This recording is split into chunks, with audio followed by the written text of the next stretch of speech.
Colorado River, Grand Canyon.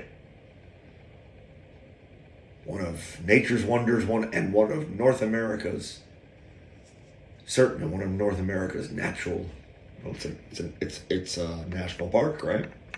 A lot of it. All of it, I guess. I don't know. And not far from there, not far from the Grand Canyon, there's a ranch, and it's called the Bar 10. BAR numeral 10. The Bar 10 Ranch. I gotta assume it's still there. It's in the middle of nowhere. Where's it gonna go? It's in the middle of nowhere. We were told like the nearest road was like 80 miles away or something like that. Paved road. Garth, the living legend. Oh, he was hungry one night, and the old man took a button off his shirt or something and put it in a homemade slingshot. I don't know what the... Killed the rabbit and it had food for the night. Woohoo! The living legend. The old fossil. I know he's dead by now. I think he kind of took a liking to shining to Cindy. Just nice. He was a nice old man. Seemed to be. I guess for a Mormon. I think they were all, we were in the company of Mormons. I didn't see much polygamy going on, but there weren't that many adults there. They were mostly kids, staff, and crew.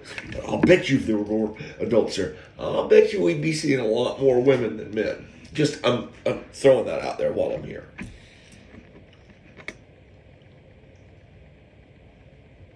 Thank you, Joseph Smith. Is that fair? Can I do that? Can I crack on him for that polygamy? I'm doing it. Whatever. Sue me.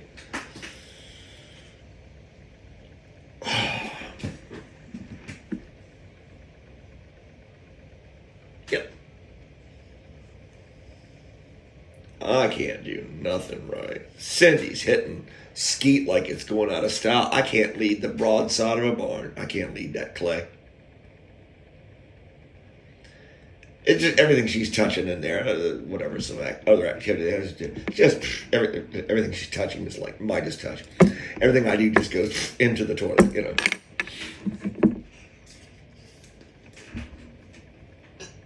I didn't see how quiet I was where you just said, for you listeners, that, you know what I'm saying? See how thoughtful and considerate I am. I am. Yeah, might have been called Bar 10 Ranch, but to this boy, it was Waterloo.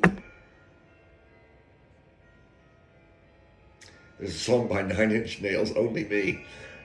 Yeah, parental guidance suggested,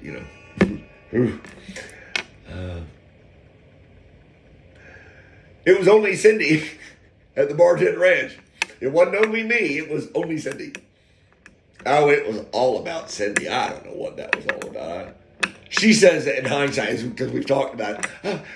God, Daddy figured I needed a shot in the arm of confidence because I was going through some rough times at work, blah, blah, blah, blah, blah. I'm like, all I know is I wasn't the center of attention. That's all I know. Beyond that, I kind of, my interest wanes quickly, precipitously.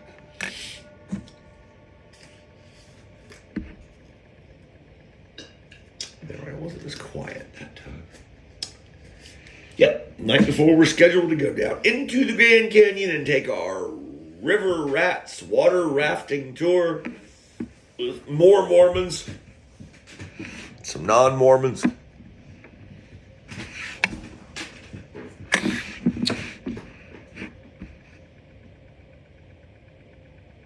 And John, the helicopter pilot. Sounds kind of already, right, for you ladies.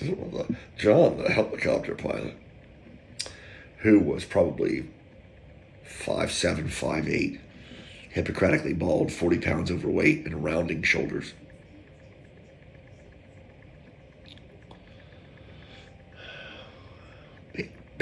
That bastard's hitting on my wife, right in front of me, here at the picnic table. No, he's hitting on her. Oh, I can see the saliva dripping off his syllables. Oh!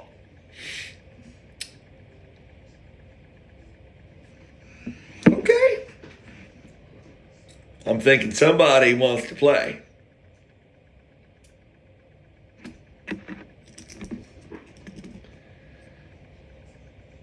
A couple seconds go by. I scoot right in next to my wife.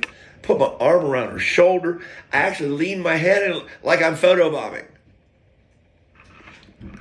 This man does not break stride. He's got the glazed over look in his eyes, and he's just staring into Cindy's eyes, who happens to have beautiful eyes, blah, blah, blah. Blah, blah, blah. Cindy, blah, blah, blah. Yeah, I'm shallow. I couldn't marry an ugly girl. That wasn't going to happen. God, I'm shallow.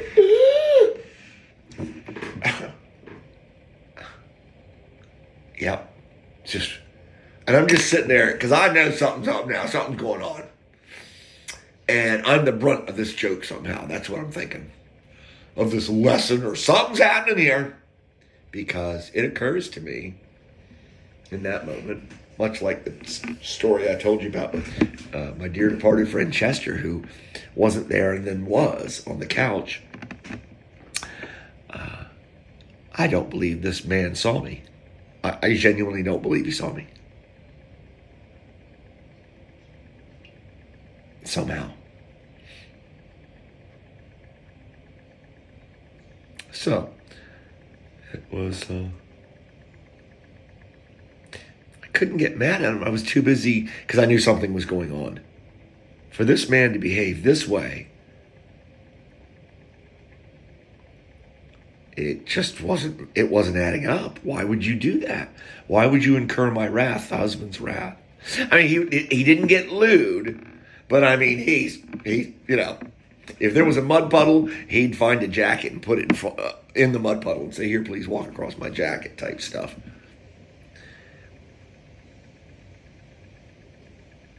I believe I was rendered invisible. For Cindy's sake.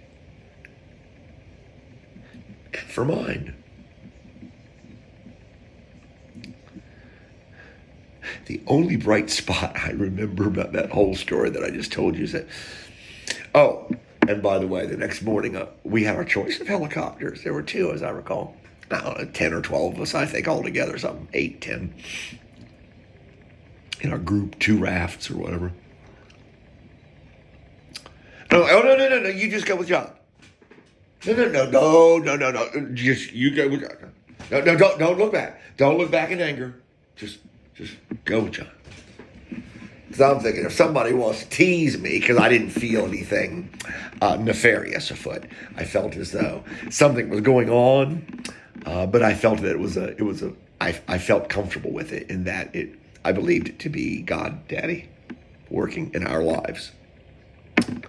So I was okay with it. So I was going to go along with it. It's like, oh, you want to get poopy doopy doo? I can get poopy doopy doo too. God, Daddy, watch this. The only bright spot about that whole story is that I topped my brothers. We were throwing shoes while we were waiting for our helicopter. And I was down to, I was like my last shoe. And I topped his ringer with mine. And I walked away victorious. That did a lot for me. Even though my wife was probably being touched inappropriately in the helicopter going down into the Grand Canyon. Probably.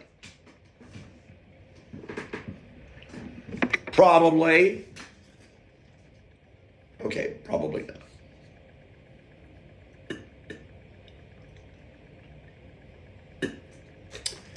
My grandmother passed down, that's the way it's done. Passed down a tidbit, a morsel to my mother, who in turn passed it down to me. And the tidbit that was passed down was this: you cannot always be first fiddle.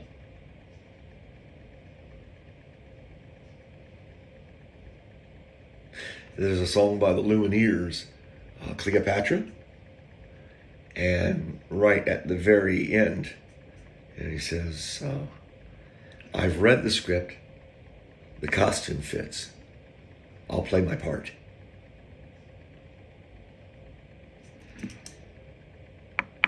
Determine your part on the anthill, this thing called Earth. Determine your part and play it. Play it to the best of your ability. If you have a belief in a God of your understanding and you sense that they want to change your plans up, well, I think they got it a little bit more upstairs than you do. Just go with it. Go with it. Trust the process. Peace.